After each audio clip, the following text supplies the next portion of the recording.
Folks, we are live. Welcome to the Talking Crit live stream. I am Eric Tenkar, your bartender in the OSR. With me, as every week, is none other than Bad Mike Battalato, my once a week work spouse. And yes, you missed your intro, Mike. Don't worry about Oh, it. who do we have below us here? This friendly face I've seen before. You've seen this friendly face at Yes, Mm. ShireCon, North Texas RPG Con, and many other cons. Could it be none other than Tom Wilson? I don't know. It could be. It could. it Hi, is. It's everyone. Tom, Nice to be back. one of our Very cool. huge supporter of North Texas. We really appreciate the work Tom does. As a matter of fact, I got to I got to talk about some stuff. We're gonna have to. I talked to Gary. We're gonna have to reprint some of our basic expert stuff because we're out. We're Yeah, I'm out. getting. We've sold out of the printings, man. Sure. I send anytime someone asks me for one of the special prints because my name's on them. I always send them to you, but I get a lot of requests for some of those, and I had a handful of my own copies that I've actually either sold off or traded or given to people that I that have asked. But I'm down to one or two copies of each now myself. So Yeah, we'll cut you, especially the one last year. Oh my gosh, the Lost City one blew. So we had 200 copies, which, and I in my wisdom told Gary, I said we're not going to sell out of them because we never sell out of these. So 200 copies is pretty good. That's a pretty good print run. We sold out. We sold mm, out of them, and then we sold another. We sold I think about 100 at the con, and about another 100 after the con. People didn't come to the con, and so we're out of them. I mean, wow, we have zero. The number is zero. We have a very small handful of X 1.5 and B 2.5. Very very small numbers. So yeah, they could probably all. And I'm sitting here doing work on B 1.5. I sent you what I've done so far, and yep. I'm looking now. We may be looking at next year. I think we've got a lot of work to do before we put it up this year. But it's definitely rolling along pretty good, and I'm going to start looking at artists because I want to give some of my buddies that do art a little chance to draw some stuff for it. So I think that one's going to be fun. I think B 1.5 is going to be fun too. Yeah, I looked at it. I may preview it. I may preview it at game day this weekend. Hmm. So Really? Yeah, I looked through it. It looks pretty solid. I think it definitely has the feel of B1 as far as you fill in your monsters and treasure. Very cool. I like the map that you selected. I think it looks good. I think it's going to be a good one. I don't think it's going to be as big as the last year's. no, Obviously, it won't it's be going to be a big. little So leaner. But we've done absolutely zero work on the actual module itself. I did all the work on the NPCs and the treasure list and the monster list, but now comes no. So I wanted to make there's not a lot of rooms. There's like only about 20 something encounters, but I want to make each encounter like a big encounter. Like everything there's an encounter is going to be almost like its own little adventure, and that's a lot how the original B1 was for some Right. of the rooms there. Like the room of pools. The room of pools was awesome. You went in there and you could spend an hour in there because you're messing around with all these pools, and there was a lot of areas in B1 I thought was like that. I want to make all those areas kind of like that. Okay, there's one area, there's a giant pool of water, and there's going to be a giant there's a frog idol and some other things. So that's going to be a huge encounter. I mean, it's going to take Sure. you probably about 30 minutes to an hour just to get through that. So yes, I know not a lot of quantity, but quite a bit of quality. I'm hoping, and I'm hoping you'll throw some stuff in there too, Tom. You're welcome to, if anything. Of course. Not I mean, I always say you're the hardest working man in the gaming industry because you have so many freaking projects going on all the time, every time. You're never just chilling, not doing anything. And so, one of the reasons you're here tonight is you have a Kickstarter up, Slumbering City, which is a ShadowDark item. So if you're into ShadowDark, this is a ShadowDark module. I love the description, the premise. It sounds awesome. Yep. Tell us about Slumbering City. Slumbering City was it's adapted from and based on this Robert E. Howard story. It had two names actually: the Slithering Shadow or the Dusk of Zuthal. It takes place in sort of an abandoned desert city. And Conan meets his match in that one with the sort of alien horror that lurks below the city. It's actually one of the few stories that Robert E. Howard wrote where Conan was mortally wounded and was going to die, except for the magical draught that he's given, and it heals him completely before they vacate the city. Fun story. It's one of my favorite Conan stories. I feel like ShadowDark really fits that, the grit and the darkness. It fits really well with Conan stories. So I kind of put it together, and then my litmus test was really, I showed it to Talanian of Northwind and Hyperborea. I was like, what do you think of this? Because that matters, because Jeff's got a game that's very much in that wheelhouse, with those classic fantasy authors with a lot of input and focus. And he looked at it, and right away he was like, this is great. And I was like, okay, so if he says it's good, then I'm gonna push forward with it. And so I wrote for ShadowDark because that's like the new thing, and I think it really fits the simplicity and the difficulty of ShadowDark. Pretty good. I mean, it's gonna have a little bit of Gygaxian decision making in it. When I say that, I mean, like, if you go left, it's rats, and if you go right, it's something that's gonna wipe you out. So better choose wisely. So there's a couple hard encounters in there that will be TPKs if you don't think it through and try to rush in. But it's a fun little adventure. 40 pages, lots of stretch goals hit. I'm making the pre-gens to be very Hyborian. So there's a Sumerian barbarian new class. I'm doing a Hyborian class, or Hyborian barbarian class. Like, the 5e barbarian is all about rage and berserking and all that stuff, and I wanted more of a Conan, barbarian, more of a, a stealthy, careful, methodical, barbarian that's got a lot of strength and a lot of brutality, but also is, not going to rage through some impossible encounter. There's other really kind of neat. There's an Aquilonian priestess and a Zamoran, thief, and a Stygian wizard, and so I kind of like leaned into the Conan universe a little bit with the character with the pre-gens. If we get to stretch goals where we get the 5th and 6th, we're going to see a Gunderman and a Kushite. So we're going to see some. Yeah, we're going to see a little bit. And Joey Dostal's doing the character sketches. They're phenomenal. I love Joey's work. He does a lot of good fantasy and sci-fi. And so Joey's done 3 illustrations in the book, and he's also done all of the character sketches, which are just little headshots basically on the character sheet. And they're great. They're perfect. The one he did for the Sumerian is just like dead on with young Conan. So it's a great little adventure. It's a lot of fun, and I'm very excited to get it out to people. It's wrapping up next Friday, but it's cruising along pretty good.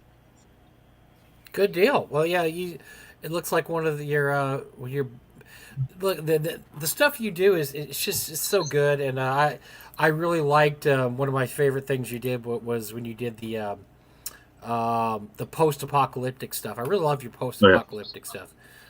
Because it's not Gamma World, it's not MCC, it's just its own thing, which I think is very cool.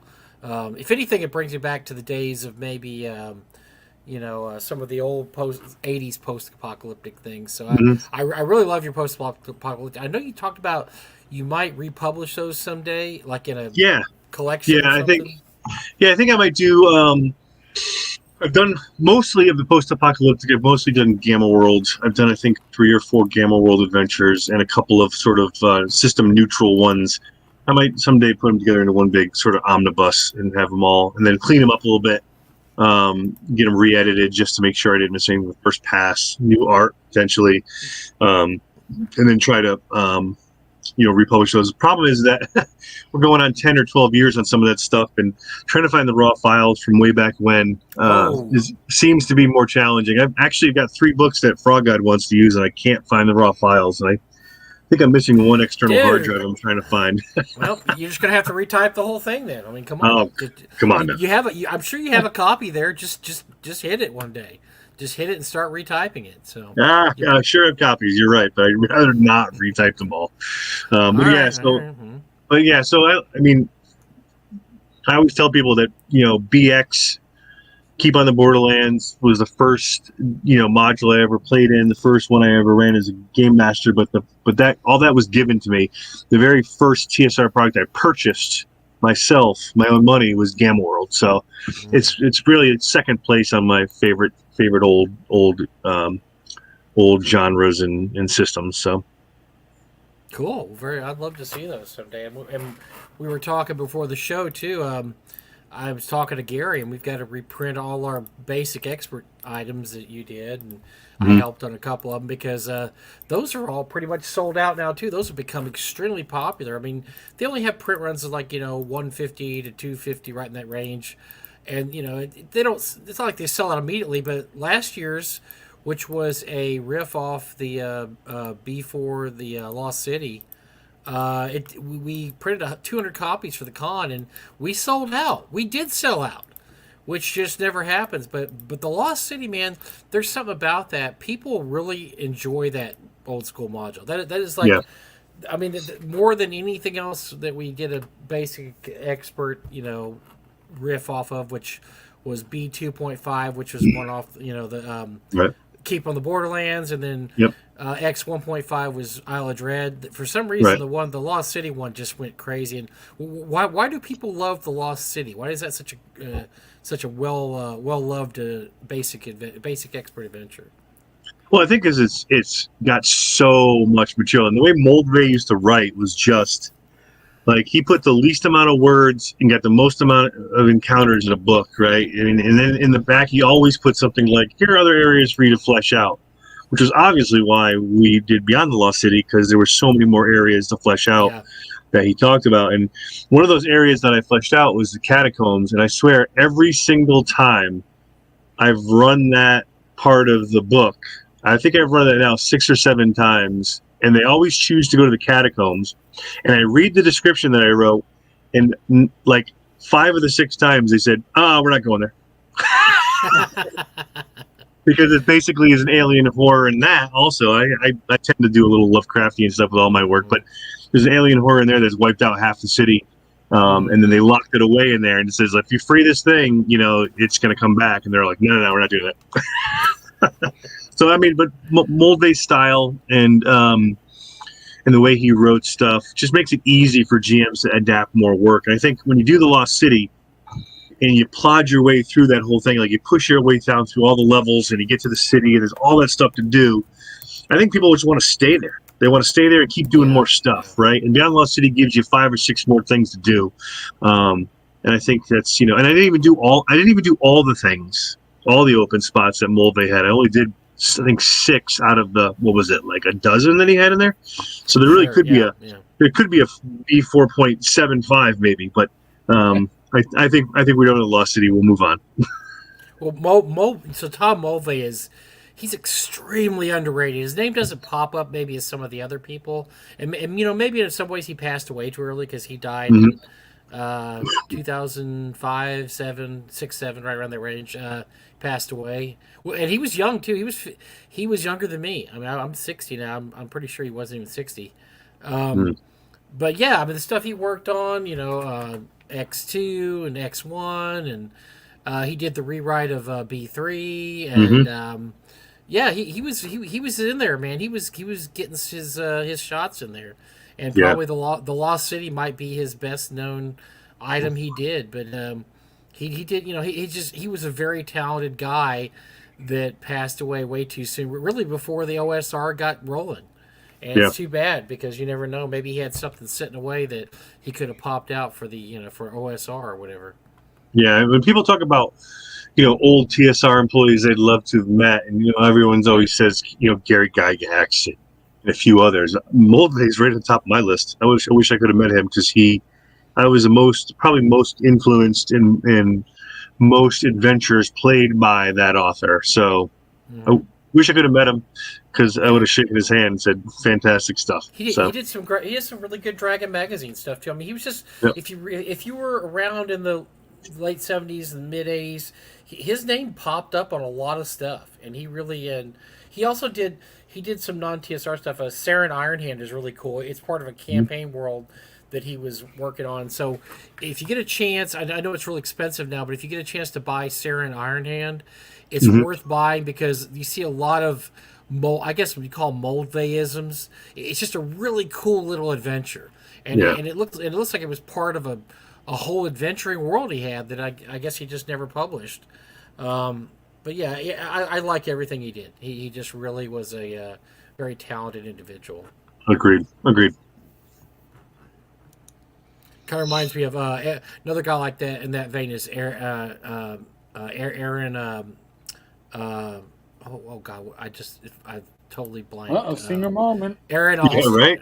Aaron Alston, who did. Oh He did God, a, yes. yes, who did just. I know he's a big favorite of Eric's, and he did a lot of great stuff. And he lived in Texas, and I'd always told Doug if he would just have lived a little longer, we probably would have had him in North Texas. But he passed away. I think either our first or second year, right in that same range as Thom Mulvey did. And Yeah. I love his stuff too. And I always wanted to talk to him about some of the things he did. But some of those guys just went too early. We just didn't get a chance to sit down and talk to him and find out what was going on with them. Right. He also created his own role playing system. I forget what it was called. It's not called Champions. It was something like that. Challenge, something like that. And I got a PDF It's of called it. Lords of Creation was the name of it. I don't remember. I think it was part of that system, right? Or was that's something else? There's another thing. I mean, I got Michael Gross told me about it, and I found a PDF of it, and I would love to have a physical copy of that, but I guess they're very hard to find. But it was really kind of interesting. He took D&D and he extended it and changed it a little bit, but made it very interesting and not something I would probably play, but it was very neat to look at. So I'll have to try to find the name of it. It was really interesting. Well, like I said, if you're not really a big D&D person yet, I mean, if you look at what he did and take X1, X2. B4, B3, B4. I mean, it's just get that, And Yep. he did some other stuff too. Like I said, he did some really interesting Dragon Magazine articles. But yeah, just definitely try to find his classic stuff because it's just really good. Yeah. Solid. I'm looking at Aaron Olson's Wikipedia right now, actually. Yeah, Aaron's like I said, another one of those really underrated guys that was just did some amazing stuff, Yeah, I and mean, Aaron did stuff for a lot of companies. It wasn't just Yeah. TSR also. Auto Champions, Treasure Hunt, which is where I started. Treasure following Hunt, him. great, yep. Yeah, there's somebody in the chat that actually posted the name of the system. It's Challenges. Yep, Challenges game Challenges. system. Okay, cool. Very cool. Yep. Yeah. Hard to find, very hard to find. Not sure how many copies were made, but I have a PDF, like a scanned copy of it, and just as reference. And I would love to own the physical one. Wow. Well, that's why Eric and I always champion go to conventions. Yeah. Because you got to meet these guys now because there is not guaranteed they're going to be around any longer than they are now. And if you get a chance, I mean, North Texas, we just released our special guest list this week. Come to North Texas and see these guys. See guys like Alan Hammock and Steve Winter and Zeb Cook. And, we're supposed to have Mark Miller. We'll see if Mark Miller actually shows up. We're not sure because we don't, to me, it just seems like, oh my gosh, Mark Miller would be great to have him. And he said yes, but, we've got to, there's a couple of guys we have to kind of make sure they're going to come, but but yeah, come these Mike Merles. I mean, Mike Merles is a great guy to get because he's not working for Dwellsy anymore, so he's going to show up for smaller cons. Go to him and talk to him. He's a cool dude, man. He's going to be doing he's doing AD&D adventure this year for Gamehole Con. It's going to be part of their 50th anniversary thing that they're doing at Gamehole. He's going to be writing the AD&D, writing an AD&D adventure, and so yeah, go see these guys now while you can because I can't tell you the amount of people I talk to every year that say, "Oh man, I'd love to go to your con because I wanted to go see fill in the blank, but he doesn't go there anymore. He doesn't do cons anymore." Or like Jim Ward was one. Jim Ward used to come to our con all the time, but now for health reasons he can't travel. And he really only goes to GaryCon at this point. Mm-hmm. And so a lot of people are like, "Oh man, I wish James Ward still came to your convention." I said, "Well, he's not anymore. He's not going to. Right. He can't travel. He can barely barely get out of his house. I mean, he's not doing very well. So Yeah. so when you get a chance to see these guys, And you're and, gonna and regret not well, seeing them. just as a side note, Mike's not being sexist by saying these guys. The founders of this hobby were like 98% men. It was built on wargaming, which was a male hobby at the time. And it was just overwhelmingly men that really were the initial creators. That's just, And and look, we have Darlene every year. We're going to have Darlene yep, again once, and she's somebody you want to come see because Hmm. Darlene is getting older. I mean, yeah, we've seen her for what she's been going. She started the same year you did, Eric. I can't remember 2014, 2014. 2014. It's been 10 years now, and she looks great, but she's getting older, and there's going Yeah, to be Hmm. a point when Darlene can't travel anymore. Right. Is not going to be able to come to North Texas. So and she's a sweetheart. She's great to talk to, and just a really sweet lady, and just yeah. I mean, so I'm like you, Tom. I wish I really could have seen Mulvey and seen Alston, and there's a few names in there, guys that I think about, like oh man, I'd love to have seen that guy, and it's just not they're all going to be gone pretty soon. They're Yeah. all going to be gone, and that's one of the reasons why at North Texas, a lot of our special guests at this point are they're younger guys like Thom. I say Thom younger, because Tom's one of our special guests, and 5 years younger than Mike. yeah, he's younger is very relative. I mean, at this point, if yeah. you're in your 50s, you're a youngster. You're a youngster in the hobby. Because I remember telling Jeff Talanian once, I was something like, that's why we got you to come, Jeff, because we need our special guest to get younger. He goes, do you know how old I am? I was like, I know, but you're relatively younger, okay? You're Somewhat younger. not older than me, so you're relatively younger. But yes, you're not a spring chicken either. Guys like Jeff Talanian and Thom Wilson are not spring chickens. So We go are see not. them. Go see them too while they're still around.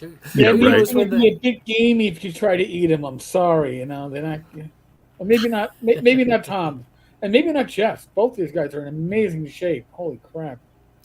Yeah, well, Tom is also a volunteer fireman, correct? That's And correct. Yep.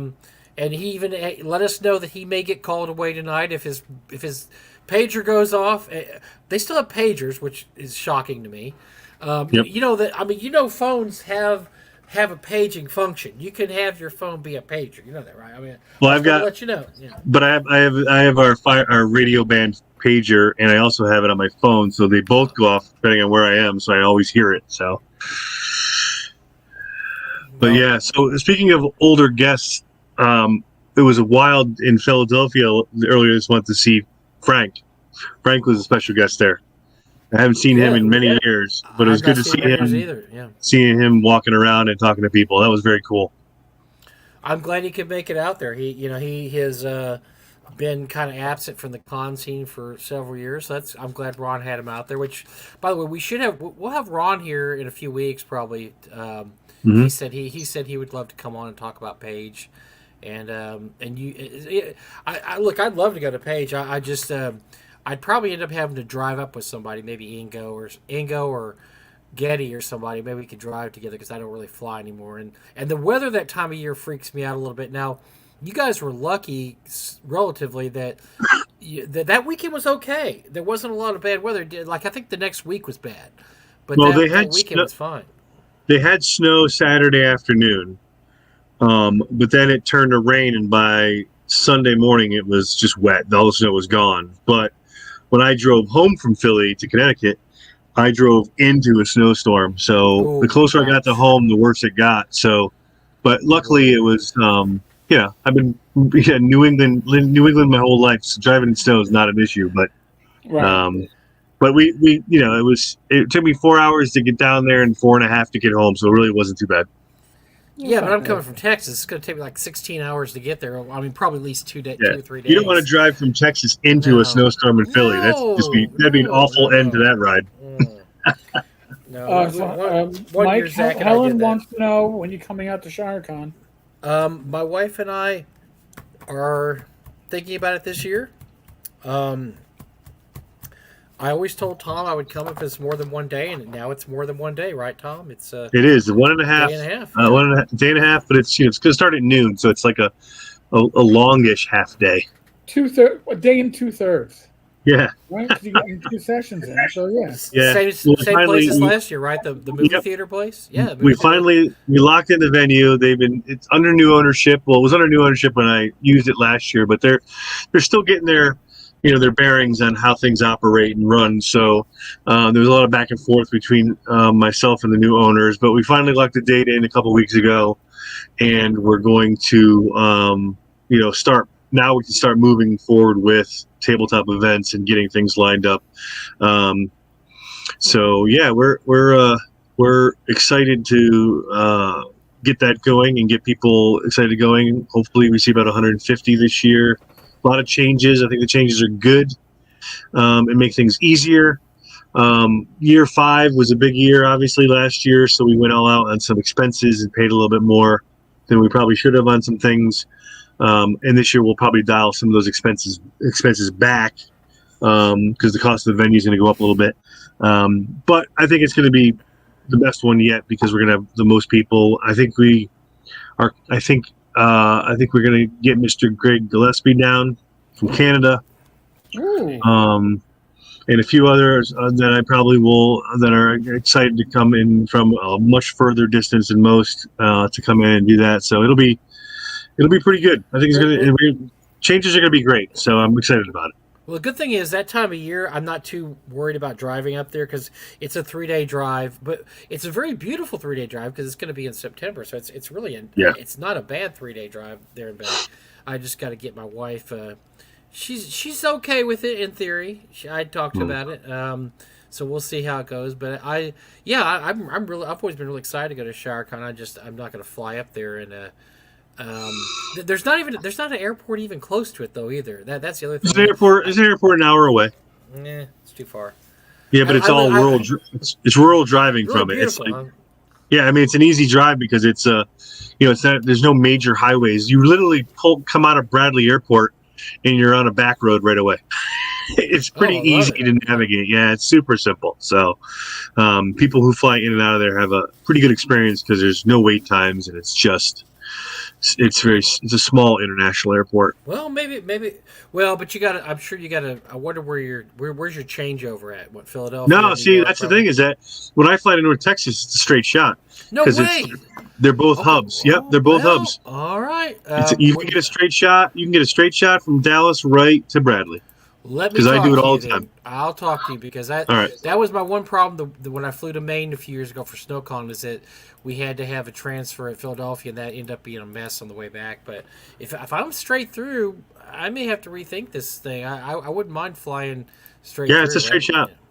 Yeah, I mean, you can get a changeover if you want, reduce the price by $50-$75, but you can get a pretty reasonable flight with no changeover right to Bradley, and it's an hour away. Rental cars there. We can coordinate pickups if we need to. We can do whatever we need to do to get that done. Could you get the ShadowCon limo to pick me up there? Because I know you have one. You got a Sure, yeah. If you have one with a bar, I mean, I'm not asking for a lot, but it's Connecticut, bar, so it's going to be how many people can we squeeze in the back of a pickup truck? Whoa, hey! I said limo, and I don't. Oh well, it's Connecticut. And listen, in Connecticut, that's a limo. Okay. And I will not consider Eric showing up with a little hat as my chauffeur. No, that's not a real chauffeur. Mike. If you fly into Manhattan, or if you fly into New York City, the only person who's going to be picking you up is likely going to be me. So. All right. Well, I'm all in. I've always been. And Thom will tell you, I have always wanted to go to ShadowCon. I love small cons. I love that kind of stuff. I really do. And I know Thom puts on a good con, and we've donated stuff there for years because I wanted it to succeed so bad. And I'm absolutely in on ShadowCon. So hopefully this will be the year. One of the things that I always tell people when they talk to me about ShadowCon is I always say, there's two pretty influential people about ShadowCon and the success we've had with that, and that's Doug Ray and Alex Kammer. I mean, both those guys gave me a lot of good advice and gave me some pitfalls to watch out for, and things have gone really well because of that. So I'll always thank Doug Ray and Alex for their help, because they really helped me, start off on the right foot. I didn't go into a hole right away, So Yeah, I thanks wish to those guys. the year that you and you AppleCon was the same year at ShareCon. Doug ended up going to AppleCon, but Mm-hmm. I know he really wanted to go to ShareCon too because he loved that part of the country. He and his Mm-hmm. wife really loved it up at that time of year, and they had a blast at AppleCon. And I think he was planning on going to ShareCon after that, but he just got too sick. He couldn't really make Yeah. trips after that. So yeah, he was really stoked on ShareCon. So. Yeah. Well, like I said, Doug was always available for questions, always available for advice on, what to watch out for, and his help was just, it would have been impossible to do without his and Alex's help. So Absolutely, yeah, Alex has always been great about that. Now, he's always, there's nothing in the community that says you can't help other cons because we all do things different, right? I mean, Gamehole is different than Gary Con, is different than North Texas, is different than Shark. I mean, they're all different, and that's what even the new convention page is totally different, and that's what's so cool about it is we're not competing against each other. They're not the same time of year. They're different times of year. They all have different themes and different things they do, and it's kind of like the Starbucks effect, right? Just having Starbucks in your city, there's more coffee dealers everywhere, and so I think the same thing with cons. The more kick-ass, old school OSR smaller cons you have, the more you're gonna have, Right. and like I said, Right.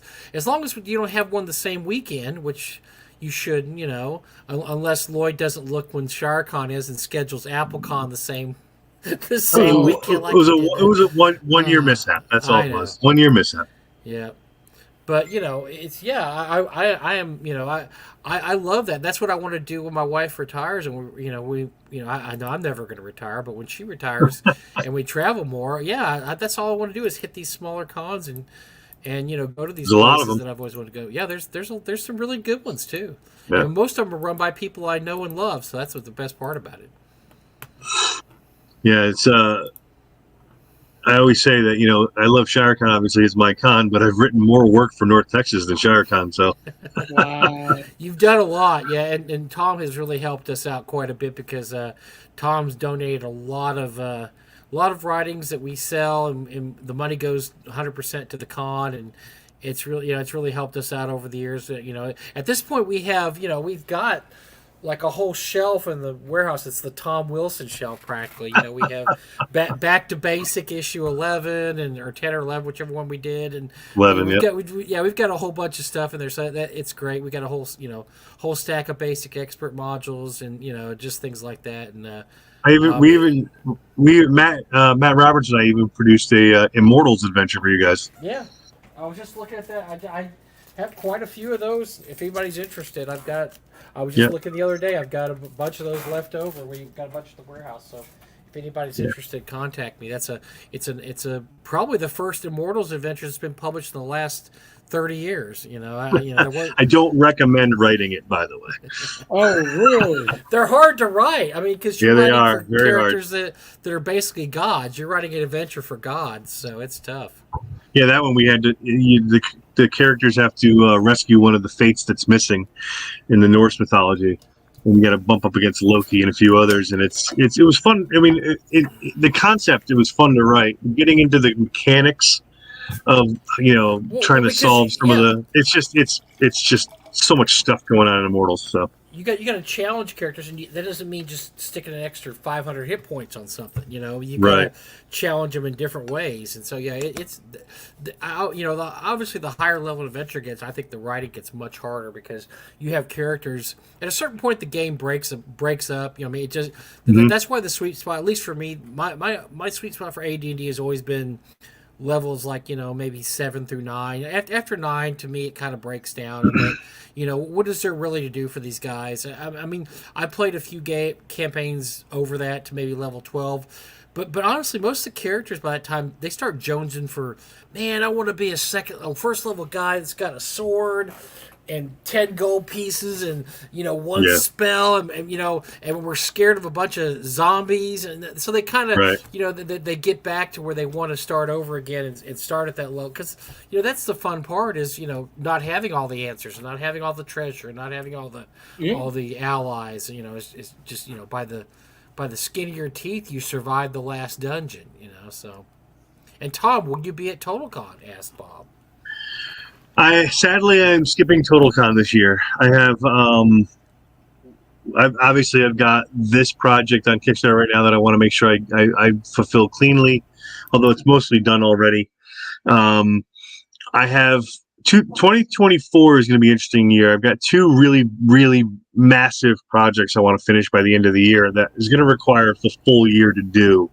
So I'm gonna dial back some of the cons that I normally would go to like even TotalCon I can drive to. I still am going to skip it this year, I think, to really focus on some stuff here and get some things done. It's also a big year at my workplace. So those people that know me, I'm a technologist by trade, and we are implementing the largest phase of the whole system rewrite we're doing, and that'll be this year, and it's going to be a giant mess. So hopefully it. There's only there's only three of us doing all the work. So, Okay. Yeah. So this year's just going to be a challenging year all across the board. So I'm going to be picking and choosing cons carefully to make sure I maximize, how much money I have and how much money I'm spending on these big projects. So TotalCon's a no. It's really interesting. Well, it's interesting because this is the 50th anniversary of D&D. And I know that Gamehole Con just came out with some kind of fun special events they had planned, but Eric and I were just we've been laughing the last couple weeks because Watsy's just kind of like we're gonna do something. Okay, what? Really I don't know. And this should be the big event of our lives, right? This should be the right. 50th anniversary D&D. It's been around. It's the mother of all game systems. It's the Rosetta Stone of role playing games, and it just kind of dropped the ball. Eric's the same way. We're just like where's the sizzle here? I'm not seeing any. You don't want to surprise people. You don't want to surprise people last minute with an event. They should be gearing it up since last year, getting people fired up about it. I know. Or they're going to do nothing. I don't know. Yeah. Well, the event's all going to be on your computers because that's where they're going to be, swinging everybody over to. Yeah, I suppose.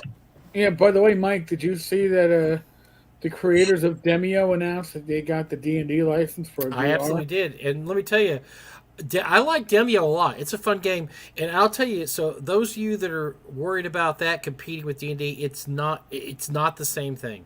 Demio is not D&D online. No. I'm going to tell you that absolutely. It's more like a board game that uses D&D like rules online. It is not playing D&D online at all. So I have no problem with Demio getting that license because Demio is a fun game. I played with Zach a lot. I played with Zach and Skeeter a few times online. It's really fun, and it's not anything like D&D online. Let's just say that. But it also is, I think, like you said, Eric, it's how they're leaning now. That's where what they're looking at. And I would say one good thing for WotC is they found a company that knows how to do that well, which is VR gaming. And instead of trying to half-ass it themselves, they just said, we'll give the license to Demio and let them do it because they'll do a much better job than anything WotC would have done. Mm.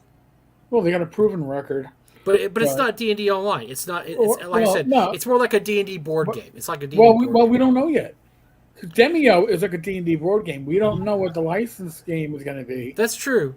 But they're a very good company, though. I respect that company. That they've done some good work. So I don't respect anything WotC's done the last year, and I'm not sure they can put together an online game at all. There's nothing in their history that tells me they know what they're doing. But you don't want GleeMax 2.0? Come on. No, I do not. No, I don't think they know what they're doing. So if they want to farm it out, fine. Because believe me, whoever they're going to farm it out to is probably going to do a much better job than they are. So. Well, they're hiring at least 2 new vice presidents. I covered that over the last couple of days, and that it gives a lot of insight. And we've had insight. We've seen the signs. Mm-hmm. But when you're hiring a vice president for marketing and commercial D&D, that requires you to have expertise in subscription services. Um, Yeah. no, it tells you a You're lot. getting what you're getting what we. I mean, there's nothing in there we didn't already suspect. So yeah, Yeah, I'm not surprised. yeah. So and these are both positions that look like they want somebody who comes from Microsoft, because it really is like experience in console gaming and subscription services. Well, Xbox and Microsoft Office. All right, yes, we understand. We understand. Everybody's just gonna have to get.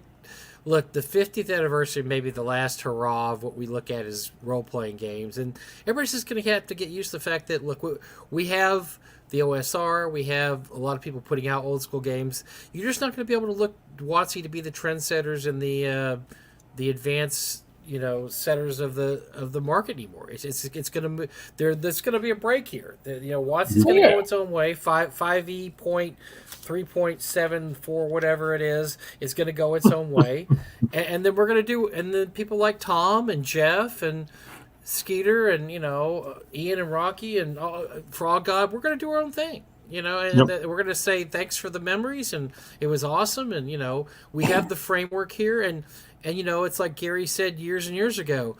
The secret is you don't really need anything past the rule books. I mean, once you have the rule books, you have the key to the kingdom. Right. Sure. Well, I also think that the big piece of the pie that WotC owns is just going to get carved up by more indie publishers, just spread around the work. I think the days of seeing, I could be wrong depending on what this next version feels like and acts like, but the days of WotC being 50-60% or whatever it is of the market, that's just going to get gobbled up by more people putting out more game systems. And I think sure. I might not change my footprint, but there'll be room for other people to have their footprint. So. Right. No. Well, for instance, you're doing Slumbering City is being done under ShadowDark rules, which is Sure. ShadowDark. They've obviously got a ton of publicity lately and a ton of hosanna. Mm-hmm. Everybody's really. I mean, the name ShadowDark on something. It tells you something, right? It tells you, okay, first of all, it's not WotC, it's OSR, and it's something. It's a cool system, and that's what we're going to see more of. We're not going to see more of. We want to be more like WotC. No, it's going to be. We want to be more like ShadowDark or OSE or right. Whatever Wolfgang's doing that I hate the name of, and stuff like that. It's going to be stuff like that. It's going to be Dragon Slayer. It's going to be things like that. So right. So the real interesting point that I see is that we're getting a lot of these really cool small game systems people really are attaching themselves to, and still nobody is saying the same things they said about D&D in the 80s and now, which is that it's a campaign system, right? You can play it for months and months and months and years and years and years. Everybody always says, oh, that's a great con game, or that's a great fill one shot, or a fill in for a few months till we go back to D&D. Even ShadowDark is probably going to end up being a system that people play for a while and then go back to D&D, because that just seems like what we always do. Mm-hmm. So, the next best system that can maintain sort of that campaign heavyweight status will be impressive. And I don't know who that's going to be, because I don't know if WotC can hang on to that with whatever version comes next. Do you think that's even going to be a thing, or you think that's just something the old schoolers look at and we say? Because, like for instance, compare that to comic books now. Comic books when we were kids are totally different creatures than now. It used to be that you had Iron Man, and so you're reading Iron Man, and Iron Man started in the '60s, and and you're sitting there in the '80s and you're on Iron Man 250, of the issue, and it's just this long continuing soap opera. Whereas they don't do that anymore. Now what they do is they reboot the book after every 12 issues or 15 issues or every story arc. They basically reboot the arc. Like I was looking the other day, I was trying to finish up my Moon Knight collection, and there's 8 Moon Knight arcs. I mean, there's it's Moon Knight version 8 now. That there's not it's not Moon Knight 1 through 100. It's Moonlight 1 through 60. Then it went 1 through 30. Then it's 1 through 12. 1 through 12. 1 through. So you're working on the 8th iteration of Moonlight, and so that's why I think it was great to have. It was great to have 275 issues of Conan, because it was just awesome. Just kept going. It was great. But they don't do that anymore. They'll run it for Conan will come back for about 12 issues and they'll have a story arc and then they'll go bounce the license around and different people will be able to have it. Right. So here's the other thing: is that if WotC does come out with a new version of D&D, whether it's 5.5 or 6 or whatever they want to call it, I think the only way they succeed is if they come out with a brand new campaign world with it. Like either I know they won't do Dark Sun or Planescape because they just won't. But if they came out with something like that, where it's a unique, fresh, world that you could play in, I think it would do a lot better because that's what that's going to draw people. I think if they do, here's the new version of D&D, and we're going to do Curse of Strahd again. It's like. Well, talk about that all the time too. Yeah, they don't really have a very good imagination anymore. They like to just pull out what's already been done. And Eric and I have also talked about how the fact that the last campaign world they ever did, new campaign world, was Eberron in 2003.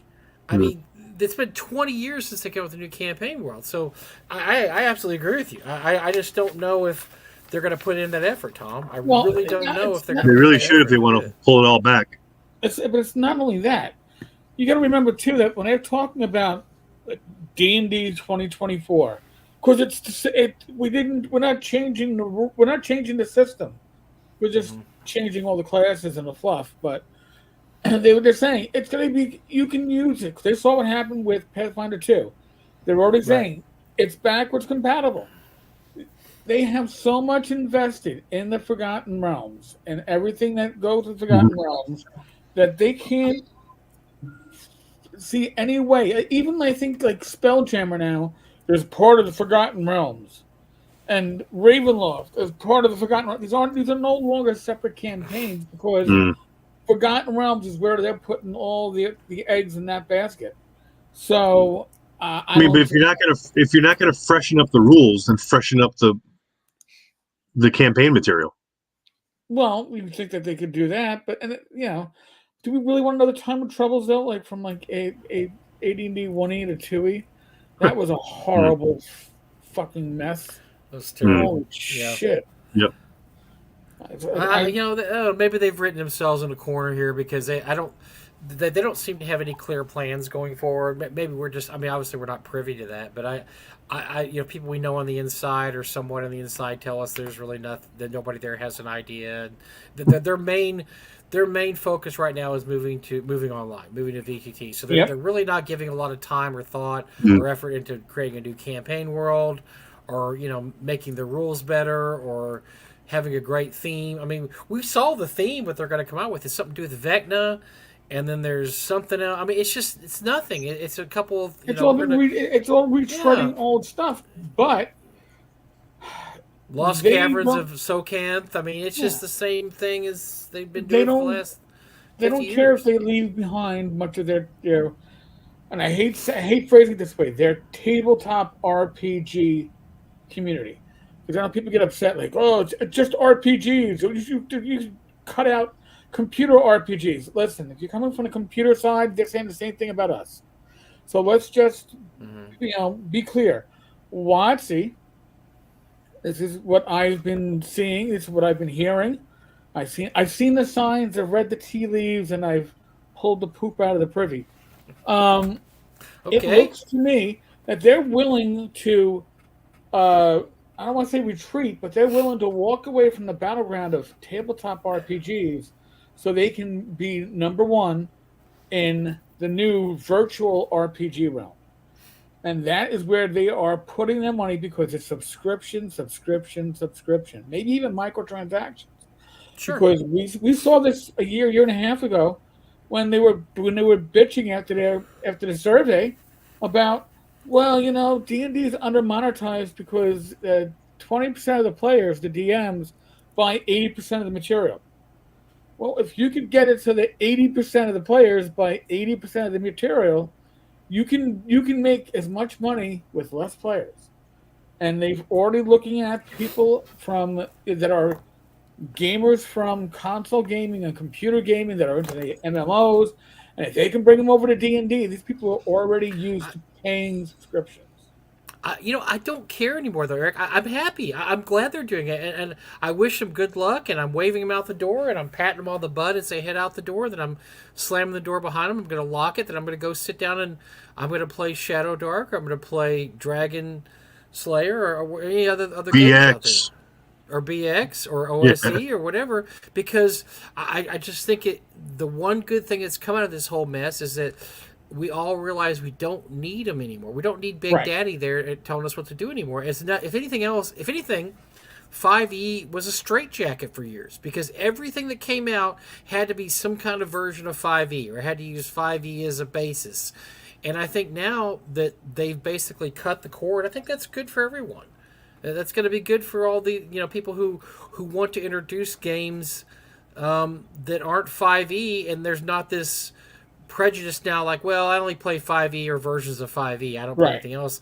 There's a lot of 5e people now that are willing to take the plunge and do something else because they're like, well, I mean, look, ShadowDark's a cool game, but and it's based off 5e, but as Greg has told me, you don't have to know 5e to even play it, ShadowDark.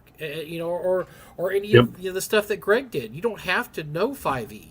And that's what I think is very cool about it now, is you're getting these 5e people in here that, that even though they're 5e people, they're willing to take a shot at, OSR games because they realize, oh my gosh, there's this whole giant, beautiful world of games out here that we don't know anything about. Yeah, I mean, ShadowDark and other systems like Five Torches Deep, they're really good middle ground places for people to play. They can get that OSR feel with some of those 5e mechanics. And I mean, those two games right there, ShadowDark and Five Torches Deep, are both phenomenally easy games to learn and play. At ShatterCon, we saw some people, trying to move, that came in as 5e players, and they were jumping into DCC, they were jumping into Hyperborea. They're jumping into all these other games. Call of Cthulhu's huge now. I mean, everybody loves Call of Cthulhu now, which has always been a fun game. But there's DCC's another game like that. There's so many games like that people that they come in through 5e, which I think is great.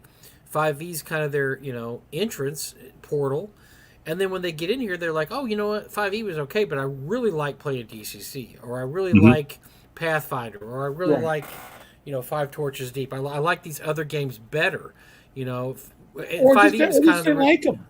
It's not a zero sum. You can still play 5e, sure, and play other games. It isn't a zero sum. Like, oh, well, if you're going to play, and there are people out there, by the way, that see the gaming hobby as a zero sum. Like, oh, hey, you got to support D&D. 51% of your games got to be D&D 5e. Or else the hobby's gonna fail. No. Believe me, I've seen the videos. I used to make fun of them, but that's not real life. I mean, it wasn't real life when we were kids. I mean, yes, people went back to D&D, but we played Battle Lords and Warhammer Fantasy Roleplay, and all the time. Was it the like Space Ace, Time Master, Chill, Call of Cthulhu, RuneQuest? I did a whole campaign with the RuneQuest second edition rules with Pavis and Big Rebel. We did all this stuff back then. It's only this recent generation that has this fixation that there's nothing beyond 5e. And then there's a smaller group that goes nothing beyond Pathfinder. Don. It brings back memories. Battle Lords. I can say that I back in 84, 85, I was sort of an AD&D snob, and that's all I ever wanted to play. That and maybe some Gamma World. But then one of the guys in our group said, "You got to play this game that I play. It's a science fiction game. It's a lot of fun." And I was like, "What's it called?" And he said, "Traveler." And he turned me on to like, hey, there's other stuff to play, and even if you don't like it, trying it once is fun because you do something different, and it just made me appreciate D&D even more because I got to play something different, and kind of break it up and get my excitement to go back to D&D again. So I don't know, but yeah, I mean, trying new stuff is fun, and if you only want to play one thing, you're gonna members of your gaming group are going to drift off to other things, and you're going to be left alone. So, I mean, you got to really just kind of adapt and play different things. Yeah, sure, you gravitate back to your favorite game eventually, but our group, we played Morkborg for a while. We did this, we did the there was a little 5e, then there was ShadowDark. I mean, it's like you move around a little bit and try new things out and change your pace, you know? Right. Mm-hmm. Well, that's like you're very true. That's the way it was anyway. You know, when we were kids, everything wasn't connected to one system like it is with 5e now. I mean, you might meet one week and you might game with somebody and they might be doing, an Avalon Hill game, and then the next week you're doing something for you're doing Tunnels and Trolls, and the week after that, maybe you're gaming and you're doing Gangbusters. I mean, it was all you had to learn all these new systems. There wasn't just one system that ruled them all. And yes, you had AD&D, but everything wasn't AD&D. There was all these different companies out there. Well, not even with TSR. TSR had this weird thing about them, with the exception of Gamma World, where you could see the D&D roots to it. You had Boot Hill, Star Frontiers, Boot Hill, Top Secret. Gangbusters was there, yeah. Yep. They all had different systems. Indiana Jones. Marvel Superheroes, Conan, Indiana Jones. And you would think that a company would have a universal system. They kind of did with the phase rep shit. But the reality is they had D&D and AD&D, and they didn't want to use it for other genres. And I in retrospect, I'm very surprised by that, because they could have quite easily have taken over, even the science fiction angle. I don't think anybody thought about it. They just didn't think about it. That back then they just wanted the best game that somebody could come up with. They weren't saying, okay, I want the best game you can come up with. By the way, it has to be compatible with AD&D. They never said that, which they could have. They could have easily done that. They just didn't do that. That's why we have all the different flavors of TSR games. Like you said, Gamma World and. You could play Gamma World and Gangbusters and Star Frontiers, and they totally different systems. I mean, the systems weren't the same, really. Nope. But, like I said, that's just what we did back then. So when I was in the 80s, I ran a AD&D campaign, probably more than one. I ran a Call of Cthulhu campaign. I ran a Village of Vigilantes campaign. And then, what else? There was a couple of other little things we do one-shot stuff of.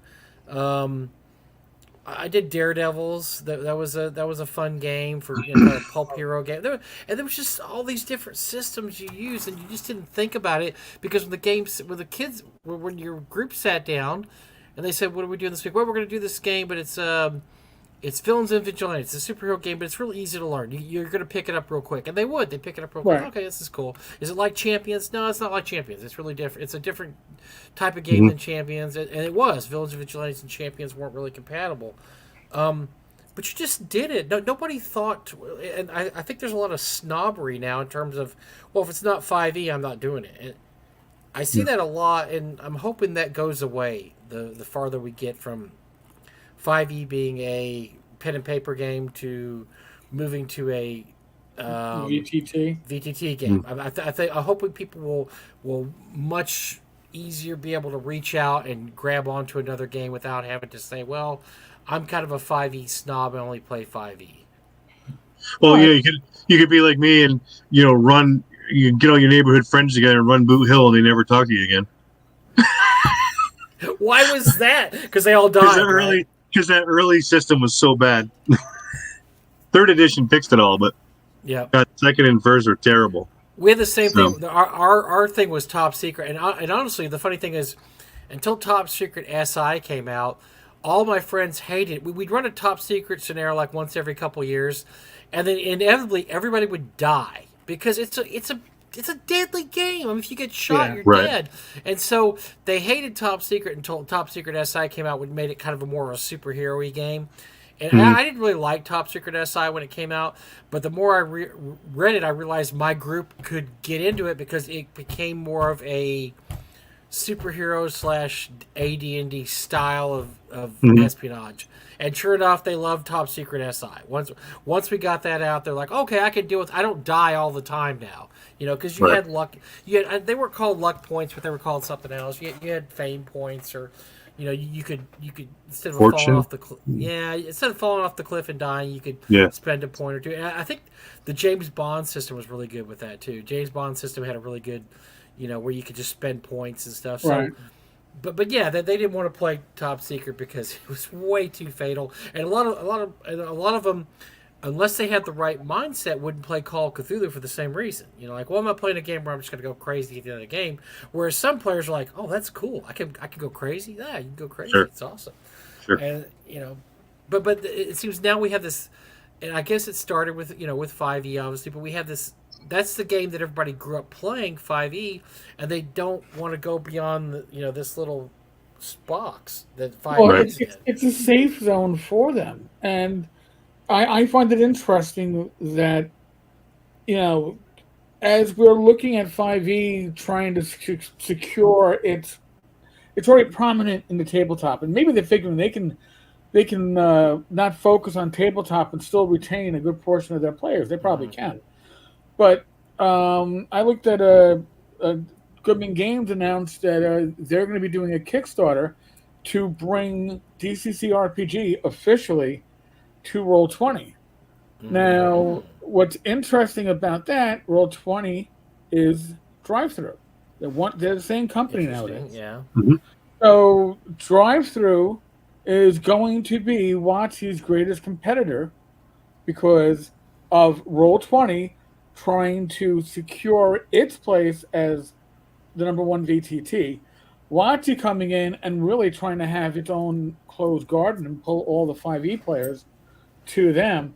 So seeing Goodman step up and go, hey, the Kickstarter is good for visibility, but it's also Goodman, I think, saying, I want to get some of that online gaming pie. Sure. Even if it isn't going to be a huge slice, we got to get in there and get it before WotC essentially shuts it down. And I think that's the fear that probably places like Roll20, Foundry, Fantasy Grounds, I mean, they're going to, when this VTT comes out from 5e, and I will say it will probably come out, it's not like the VTT for 4e, which has two programmers who, Kill each other, or one basically, the other one. remove themselves from the programming equation. They have hundreds of programmers working on this. Yeah. So yes, I believe it's going to come out.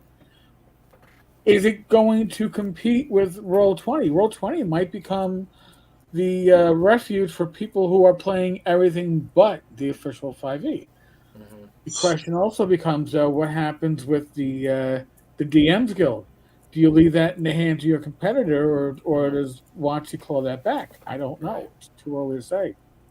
It's going to be an interesting year. The best part about the last year, if anything good happened with WotC's absolute screw up after screw up, was that the OSR is alive and well, and we've seen that by the Kickstarters that were ran and the amount of money these Kickstarters made, and how every one of them had to stick a dagger in WotC's heart, and OSR 700,000, OSE 700,000, ShadowDark 1.3 million, and Wolfgang's system 1.3 million. These all just basically it just showed you how healthy the industry is. And It's not just because of 5e. It's because people love gaming, and they love sitting around and gaming with their friends. And they don't necessarily want to get... I mean, look, if I want to go play computer games, I've got an Xbox in there, and I've got Madden, and I've got Red Dead Redemption 2, and I've got Fallout. I've got a lot of games I can play now. I mean, so it doesn't, and I've got a bunch of MMO type games I can play with other people. So I don't need to do D&D that way either. Or also, along with all the rest of them, I can either, do it or not. But and so I don't care about playing D&D online. If I want to play online, I've got plenty of ways I can play online games. When I want to play an actual game with my friends, I want to play face-to-face D&D. And just like a board game, I want to play. Look, you can play lots of board games online. It's not the same. It's not the same to play a board game online. And here's the thing: I do most of my my gaming, my tabletop RPG gaming, online using Roll20, using Discord for video and voice. But for the most part, we're minimalists, right? We're using a whiteboard. We're using a map. Joe will make us use tokens. If I'm running the game, I'm just telling you to point on the screen because I want it to still be mostly theater of the mind. Right. But when we look at the new VTT from WotC, this is not theater of the mind. This is the theater playing out in front of you.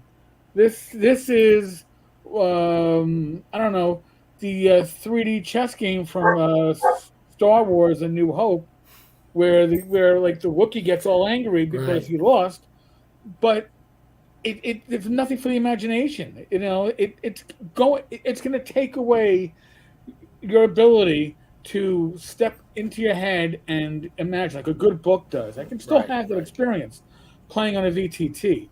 With Watsy's upcoming VTT, no, my memories are going to be like watching a cartoon play out in front of me. That's not going to be as immersive, in my opinion, for me. But for people like my son, who when he would see me playing a VTT and go, "What's that? Oh, I'm playing D&D." Well, that's not very graphical. Exactly. We don't need it to be high graphics. We don't want it to be. We want it to be in here. That's where the story But see, plays there's out. an aspect to that to D&D too, because like the last time my group and I played last month, they were in a swamp and they were going to fight a black dragon. So I have a miniature, a black. You know, it was like Right. it wasn't ancient. It was like about this big.